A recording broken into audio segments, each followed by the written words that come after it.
మనం ఇది 15th general election కి వెళ్తున్నాం కదా మన దేశంలో. ఈ అర్బన్ ఓటర్స్ ఎక్కువ ఓట్ చేయరండి. హిస్టారిక్లీ మనం నోటీస్ చేసింది ఏంటంటే ఈ అర్బన్ ఓటర్స్ అంత ఇంట్రెస్ట్ ఉండదు. సో మేము ఇది ఎందుకు ఈ ఫౌండేషన్ స్టార్ట్ చేశామంటే ఈ చదువుకున్న వాళ్ళు, విచక్షణ జ్ఞానం ఉన్నవాళ్ళు, somebody who can actually discriminate between political ideology ఉందా లేకపోతే ఊరికే పవర్ పాలిటిక్స్ ప్లే చేస్తున్నారా, ఈ తెలివితేటలు ఉండి కూడా ఓట్ చేయట్లేదని చెప్పి ఈ చదువుకున్న educated, employed, intellectually superior people ని, అర్బనైట్స్ ని పుష్ చేద్దామని ఇది స్టార్ట్ చేశామన్నమాట. సో ఇది ఇట్స్ బీన్ యాక్టివ్ లాస్ట్ మన డిసెంబర్ నుంచి. And idea is to push as many people as possible to go and exercise their franchise. అంటే మనకేమో చేంజ్ కావాలి.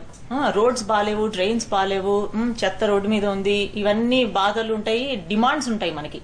కానీ నేను I'm a part of governance. ఇప్పుడు చూడండి, యాక్చువల్లీ గవర్నమెంట్స్ బాగా పనిచేయాలి అంటే citizen who is responsible for creating the government.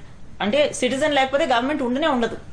ఇప్పుడు మన కస్టమర్ లేకపోతే కంపెనీ ఉండదు అంటారు, అలాగనమాట. Citizens are responsible for creating the government and citizens are equally responsible for making sure the government delivers. అది ఎందుకు క్రియేట్ అయింది, బాగా పనిచేయడానికి కూడా మన రెస్పాన్సిబిలిటీ ఉంది. మనమేమో ట్యాక్స్ పే చేసేసి మన పని అయిపోయింది అని కూర్చుంటే లాభం లేదు.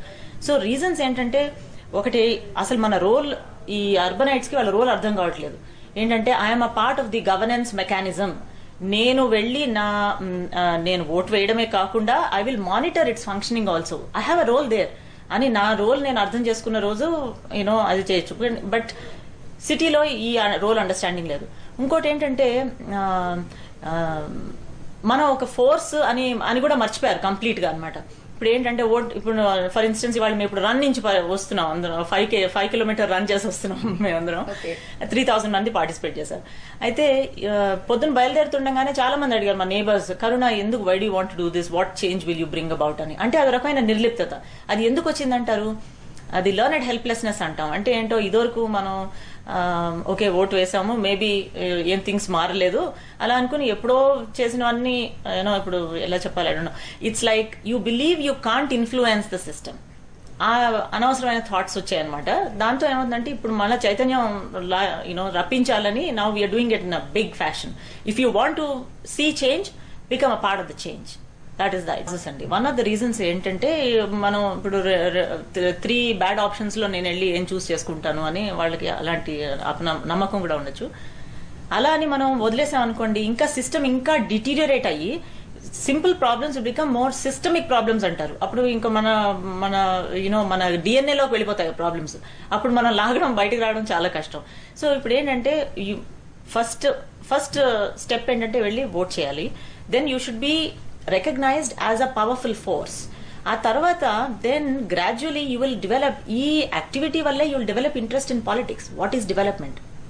Is it power politics or is it ideology driven politics?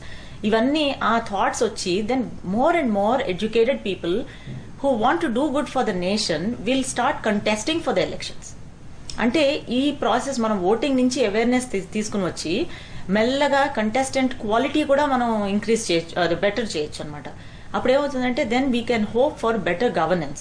ఇప్పుడే ఏమి యాక్ట్ చేయకుండా కూర్చున్నాం అనుకోండి, ఉన్న పరిస్థితి ఇంకా దిగజారిపోతుంది. So they will be increased deterioration and అప్పుడు కంప్లీట్ హెల్ప్లెస్నెస్ వచ్చేస్తుంది మనకి. ఇంకా కంప్లీట్ ఎలక్షన్ కమిషనర్ తో మాట్లాడేసి వచ్చాము. ఏంటంటే ఇది ఏదో ఇప్పుడు ఎలక్షన్స్ ఉన్నాయి, మనం ఒక ఇన్స్టిట్యూషన్ క్రియేట్ చేసి అందరినీ పుష్ చేసి చేద్దాం అన్నది కాదు. వచ్చే జనరల్ ఎలక్షన్స్ కి రెడీగా ఉండాలి. ఇప్పుడు చూడండి, చాలా కన్ఫ్యూజన్ వచ్చింది. ఏంటంటే కొంతమందికి ఓటర్ ఐడీస్ లేవు, ఓటర్ ఐడీస్ ఉన్న వాళ్ళు ఓట్ చేయరు.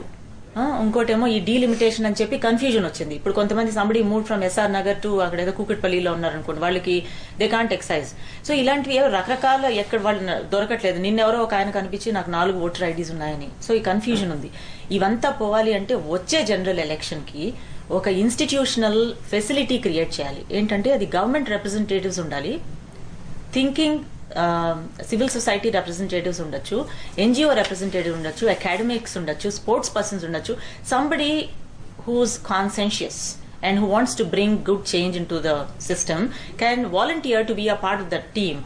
And it's a continuous process. Appudu evarikana 18 years raavangane voter ID, when a boy turns 18 or a girl turns 18, she should get the voter ID. You know అలాంటి activity మనం create చేసామనుకోండి continuous గా next general elections we will not have this confusion and we will have people lining up in queues. ఇప్పుడు మీరు చూడండి Kuwait లో women have been denied voting. Last year 2006 లో వాళ్ళకి ఓటింగ్ రైట్స్ ఇచ్చారు. ఎంత క్యూస్ అంటే they love it because they got that as the first time ఇదనమాట. సో మనం కూడా we can make it in to an exciting activity and casting vote should be looked at as a secret activity. కొన్ని countries లో లేదు. We are the fortunate people who have had with no problem we just got into that. It's democracy. మనకి అది మర్చిపోయాం అది complete గా so మన పవరే మనం మర్చిపోతే అక్కడే that is where the rot begins. So what you say?